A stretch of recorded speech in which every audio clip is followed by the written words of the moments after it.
Hey, everybody. Today, I'm going to talk about a conversation I had this afternoon with a client that I've actually known for 3 years as they've been renting here in Denver.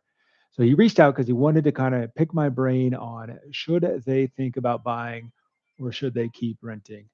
Now, bear in mind, they just got notification on the same place they've been renting at where the rent is going to go up 31%. That's right, 31%. Now, to be fair, this as I smelt through this, their landlord hadn't raised their rent in some time. So it's very probable the landlord just playing catch up.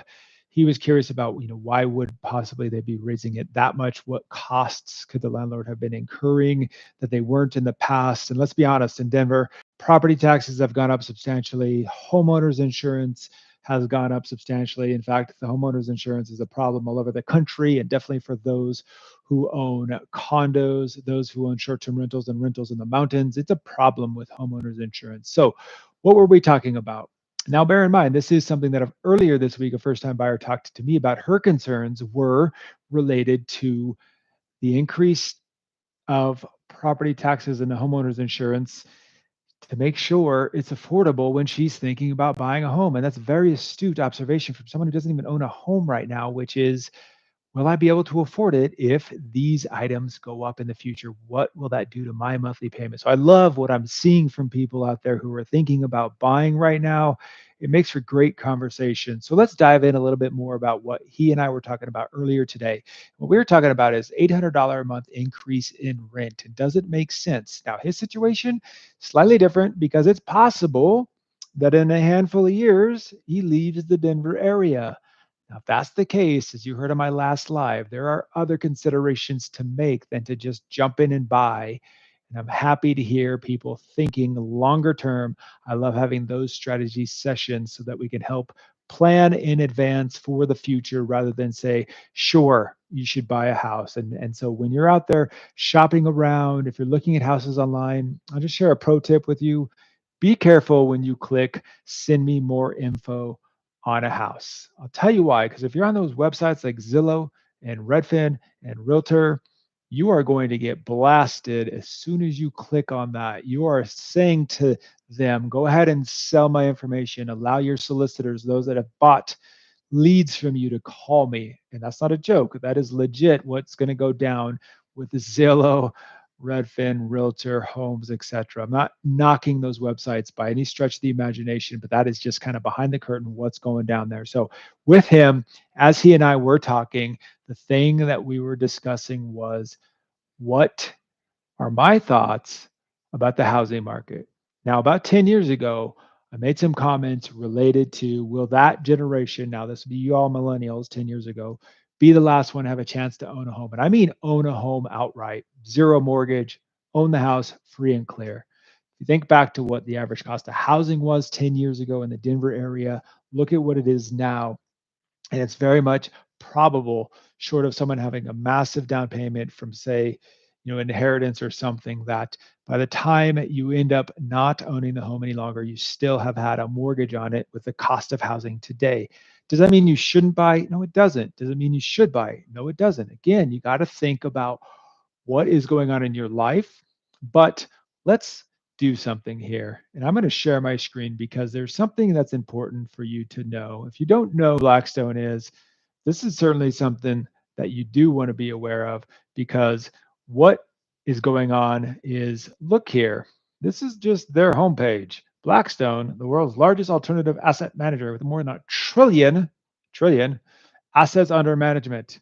Institutional investors, individual investors, and there they go with real estate, and 240 plus portfolio companies. So this is not a knock, but they have scooped up homes.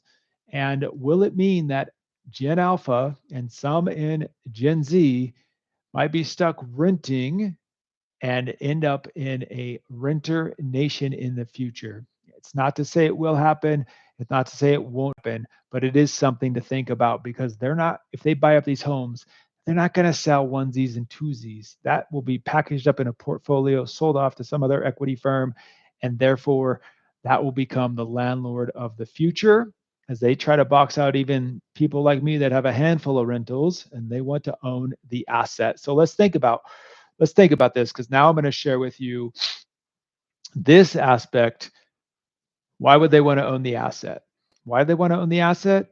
Frankly speaking, as you see this chart come to life here, 7 recessions from 1980 to 2020, even in Colorado here in Denver, where the housing crisis occurred in 2008, and that recession from the housing crisis occurred. If you take away the hyperinflation of COVID, home prices, oh, by the way, note here, home prices now are even higher than they were in 22 when interest rates spiked up. So home prices have grown slightly since that time, but they still have rebounded after their initial pullback in that time. So Q1 1980, Q1 2020, 4.55% appreciation. So why would these hedge funds and these equity firms want to own the asset and have you rent from them? 4.55% on an asset that will continue to go up in value. You see 4 decades of data there, and it is something that you do want to keep in mind. So he and I were talking about that because, again, if it turns out that they do leave Colorado in the next few years, then it gets into, do you see yourself being an investor? Do you see yourself being a landlord?